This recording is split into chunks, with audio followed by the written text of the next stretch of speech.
Hey, welcome back! Today we're going to be looking at Book 10 of the Iliad. When we last left off, we were in the middle of the night, and they had sent an embassy to Achilles, but Achilles had rejected them. However, the night is not over yet. Before we get into the action, let's look at some of the key characters in this section.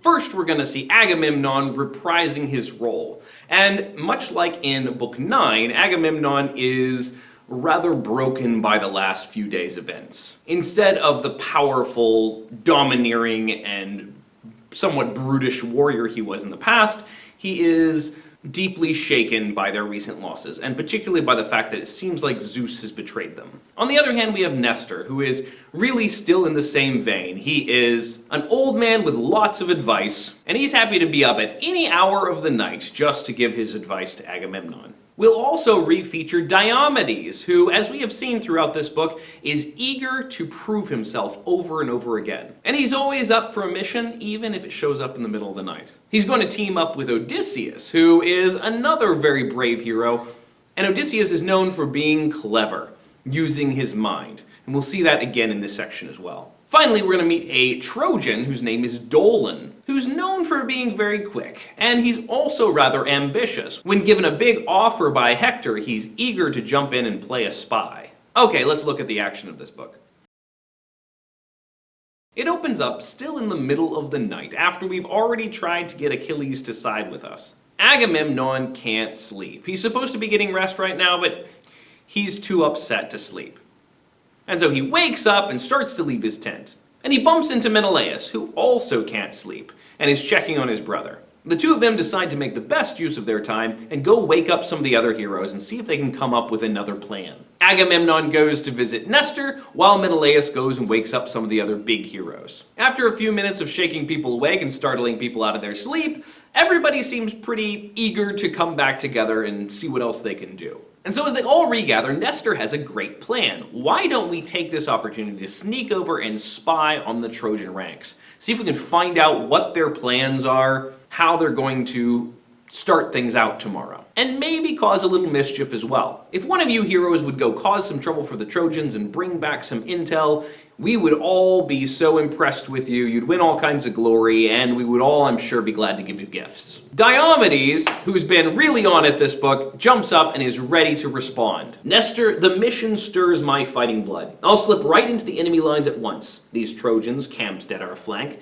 If another comrade would escort me, though, there'd be more comfort in it, confidence too. When two work side by side, one or the other spots the opening first if a kill's at hand.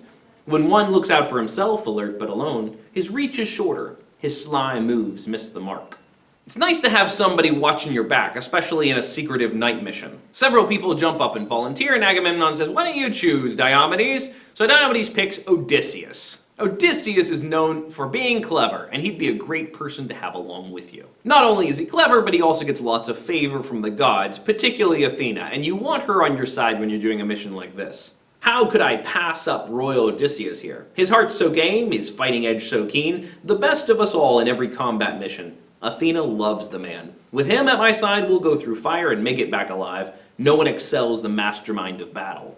And so the two of them start creeping over the battlefield towards the Trojan line. To give them one extra good omen, Athena sends a heron, and though they can't see it in the night, they hear it flying over, and it encourages their spirits. They both say a quick prayer to Athena and then head out. Meanwhile, back among the Trojans, Hector is also awake, and he's thinking he doesn't want the Greeks to slip away, and so he decides to send a spy down to the Greek side to see what they're up to. He also makes a beautiful offer of Achilles' chariot. Dolon can't resist this offer, it's too good to pass up, and so he jumps up.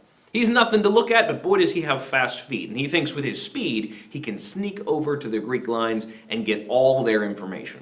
And so he puts on his weasel cap and his wolf coat, and he sneaks out over the field. He doesn't get far, though, before Diomedes and Odysseus see him coming, and they decide to catch him by surprise. So they lie down on the field, looking like a couple of dead bodies, until he passes by them. And then they jump up and they run behind him.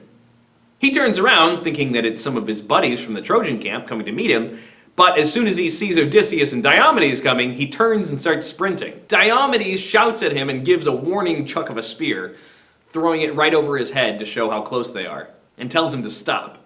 So Dolan stops and they capture him, and they squeeze him for information. Dolan begs for mercy and asks to be ransomed, and so they decide to play good cop, bad cop. Odysseus is like, don't worry, I just need you to tell me everything about how your camp is laid out, where your weak points are. And so Dolan spills it all. He talks about how the major Trojans from the city of Troy have all these watchfires burning and all these sentries, but a lot of the allies who are camped around the outer edges are not being as watchful since they're not defending their home turf. And he names off all the camps. In particular, he notes the Thracians, who just showed up recently. King Rheseus is there with this really fancy chariot and all this great stuff, and he just arrived and set up camp. And after saying everything, Dolan's like, so now please spare me. Either tie me up and leave me here, or take me back to your ships and ransom me. But Diomedes is like, nah, you're in my hands now. I'm gonna gut you. And Diomedes whoosh, hacks off his head. He then takes Dolan's cool stealth outfit and offers it to Athena for her help in this whole affair. They then sneak into the Thracian camp, where they find everybody asleep. Diomedes walks down the line, killing one after another, while Odysseus drags off their body to clear a path for the chariot to escape with. And there they come to King Rhesus and his really awesome chariot. They kill the king quietly and get in the chariot. They're thinking about causing a little bit more havoc when Athena whispers to them that they better hurry and get a move on before one of the other gods notices and wakes up the whole camp. So they take off across the field in their cool new chariot. Athena was right, because Apollo has seen all this and he starts waking up the camp, but it's too late. They're already long gone. So we certainly have put a damper on the Trojan side in the middle of the night. Nestor hears a chariot coming and he's a little nervous until he sees that it's Odysseus and Diomedes come back from a very successful raid. And they all have a big celebration and they offer up the cool new outfit from Dolan to Athena. We'll find out what happens with the battle in the morning next time. Okay, let's talk about the key features. First of all, there are a whole lot of really great Homeric epithets. Of course, these are all throughout the story, but as Odysseus creeps on, we get all of these variations on his epithet. In Fagel's translation, it calls him Odysseus, quick with tactics. Odysseus, cool tactician. Odysseus, shrewd tactician. And of course, we get Apollo, Lord of the Silver Bow, and Diomedes of the war cry. These are always fun. There's also the usual fun epic similes, like the one starting in line 561.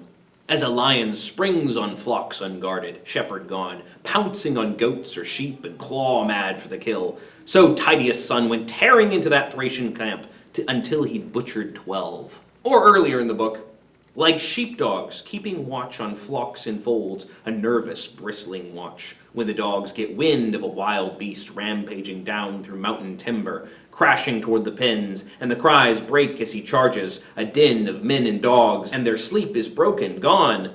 And so the welcome sleep was routed from their eyes, guardsmen keeping the long, hard watch that night. That's it for Book 10. In Book 11, there's going to be a whole lot of exciting action as the battle hits some of our biggest heroes very hard. Thanks for watching. You can click to subscribe to watch another video, and we'll see you next time. Bye-bye.